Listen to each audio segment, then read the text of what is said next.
Hello friends, ఈరోజు వెల్లిపాయ కారం వేసి చుక్కకూర పచ్చడి ఎలా ప్రిపేర్ చేసుకోవచ్చో చూపిస్తాను. చాలా త్వరగా అయిపోతుంది. వీడియోని స్కిప్ చేయకుండా చూడండి. ముందుగా ఒక మిక్సీ జార్ తీసుకొని ఈ మిక్సీ జార్లోకి ఒక గుప్పెడు పొట్టు తీసిన వెల్లిపాయలు వేసుకోండి. అలాగే 2.5 టేబుల్ స్పూన్ల దాకా కారం వేసి, 1/2 టేబుల్ స్పూన్ వేయించిన మిరియాల పొడి, 1/2 టేబుల్ స్పూన్ వేయించిన ధనియాల పొడి, 1/2 టేబుల్ స్పూన్ జీలకర్ర పొడి, 1/2 టేబుల్ స్పూన్ ఆవ పొడి వేసుకోండి. అలాగే రుచికి సరిపడా ఉప్పు వేసి గ్రైండ్ చేసి పక్కన పెట్టుకోండి. ఇప్పుడు 1 టేబుల్ స్పూన్ దాకా కడాయిలో ఆయిల్ వేసి వేడెక్కిన తర్వాత తరిగిన చుక్కకూర వేసి మూత పెట్టి కుక్ చేసుకోవాలి. ఈ చుక్కకూర ఊకనే ఉడుకుతుంది. 5 మినిట్స్ లోపే టైం పడుతుంది. నీరంతా రిలీజ్ అయ్యి మళ్ళీ ఇంకిపోయేంత వరకు కుక్ చేసుకోండి. ఈ చుక్కకూరని మళ్ళీ సపరేట్గా మిక్సీ జార్లో వేయాల్సిన అవసరం లేదు. ఇదే మెత్తగా ఉడికి పేస్ట్లా తయారవుతుంది. ఇప్పుడు ఈ స్టేజ్లో ఉన్నప్పుడు స్టవ్ ఆఫ్ చేసుకొని ఈ చుక్కకూరని ఒక బౌల్లోకి తీసి పెట్టుకోండి. అలాగే 5-6 వెల్లుల్లి రెబ్బల్ని వేసుకోండి.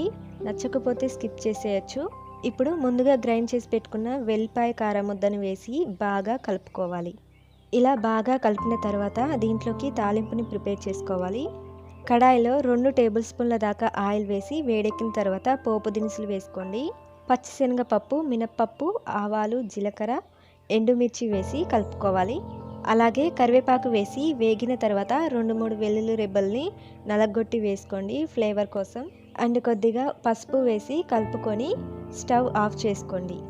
అంతే ఫ్రెండ్స్, తాలింపు రెడీ అయింది. ఇప్పుడు స్టవ్ ఆఫ్ చేసి ఈ తాలింపుని చుక్కకూరలో వేసి బాగా కలుపుకుంటే వెల్లిపాయ కారం చుక్కకూర పచ్చడి రెడీ అయినట్లే.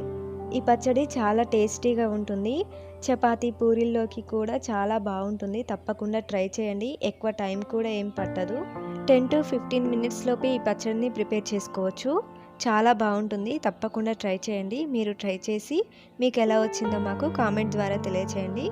ఫ్రెండ్స్, మీకు నచ్చకపోతే ఎందుకు నచ్చలేదో దానికి గల కారణాన్ని కామెంట్ ద్వారా తెలియజేసినట్లయితే మళ్ళీ అలాంటివి రిపీట్ కాకుండా చూసుకుంటాము. నచ్చితే మాత్రం ఈ వీడియోని లైక్ చేసి మా ఈ ఛానల్ని సబ్స్క్రైబ్ చేసి రెగ్యులర్గా ఫాలో అవుతూ ఉండండి. అండ్ ఇంతవరకు కూడా ఓపిక్గా చూసినందుకు థ్యాంక్ యూ వెరీ మచ్.